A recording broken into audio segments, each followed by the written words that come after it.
السلام علیکم ورحمۃ اللہ وبرکاتہ۔ محترم حضرات و خواتین، اپنے دین و دنیا دونوں سے باخبر رہیں۔ آج بروز جمعرات قمری اور ہجری کیلنڈر 1443 کے مطابق سفر کی تاریخ 8 ہے اور شمسی کیلنڈر 2021 کے مطابق ستمبر کی تاریخ 16 ہے۔ الصلاة كانت على المؤمنين كتابا موقوتا۔ بے شک نماز کا مومنوں پر اوقات مقررہ میں ادا کرنا فرض ہے۔ تو چلیے ہم نمازوں کا اہتمام شروع کریں اور اگلی 5 نمازوں کے اوقات نوٹ کریں۔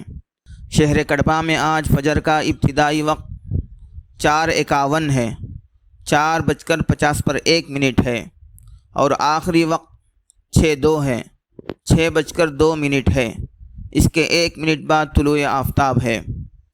ظہر کا ابتدائی وقت 12:10 ہے، 12:10 ہے۔ عصر کا ابتدائی وقت 4:31 ہے، 4:30 ہے۔ مغرب کا ابتدائی وقت 6:21 ہے، 6:20 ہے۔ عشاء کا ابتدائی وقت 7:31 ہے، 7:30 ہے۔ عشاء کا آخری وقت 4:46 ہے، 4:40 ہے، اور سحری کا آخری وقت بھی یہی ہے۔ آج کی نصیحت کے طور پر نماز کی سنتوں میں سے ایک سنت نوٹ فرما لیں۔ انفرادی فرض نماز کی تیسری اور چوتھی رکعت میں صرف سورہ فاتحہ پڑھنا سنت ہے اور رکوع کی تکبیر کہنا سنت ہے۔ آخر میں نوٹ فرما لیں کہ 5 وقتہ نمازوں کے یہ اوقات 3 دن جمعرات، جمعہ اور ہفتے کے لیے ہیں۔ من جانب دفتر محکمہ شرعیہ اسلامیہ، مسجد فاطمۃ الزہرا، محل نقاش، کڑپا، آندھرا پردیش۔ بسم اللہ الذی لا یضر مع اسمہ شیء فی الارض ولا فی السماء وہو السمیع العلیم۔ عزیز مکرم، ابو داؤد شریف کی روایت میں ہے، حضرت نبی کریم صلی اللہ علیہ وسلم فرماتے ہیں، جو شخص صبح سویرے یا رات کے وقت یہ دعا 3 مرتبہ پڑھا کرے تو اس کو کوئی چیز تکلیف نہیں دے گی۔ ایک دوسری روایت میں ہے کہ جو شخص ان کلمات کو صبح کے وقت کہے، شام تک اس کو کوئی ناگہانی بلا نہ پہنچے گی۔ اگر شام کو کہے تو صبح تک کوئی مصیبت نہ پہنچے گی۔ اب آپ اس کو دھیرے دھیرے پڑھتے جائیں۔ بسم اللہ الذی لا یضر مع اسمہ شیء فی الارض ولا فی السماء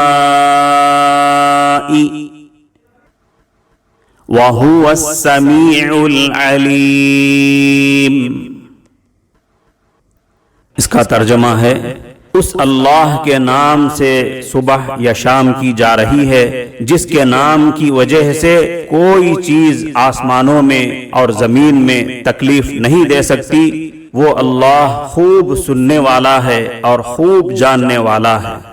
ایک روایت میں صبح شام کی ایک دوسری دعا بھی آئی ہے، اس کو بھی اس دعا کے ساتھ شامل کر لیں۔ اعوذ بکلمات اللہ التامات من شر ما خلق۔ اب آپ اس کو دھیرے دھیرے پڑھتے جائیں۔ اعوذ بکلمات اللہ التامات من شر ما خلق۔ اس کا ترجمہ ہے، میں اللہ کے پورے کلمات کے ساتھ پناہ چاہتا ہوں ہر اس چیز کی برائی اور شر سے جو اس نے پیدا کیا۔ عزیز مکرم، صبح شام یہ دعا پڑھتے رہیں اور اپنے بچوں کو بھی پڑھاتے رہیں تاکہ آپ اور آپ کے تمام افراد خانہ ہر قسم کی تکلیف اور ہر قسم کے حادثے اور بلا سے بچتے رہیں۔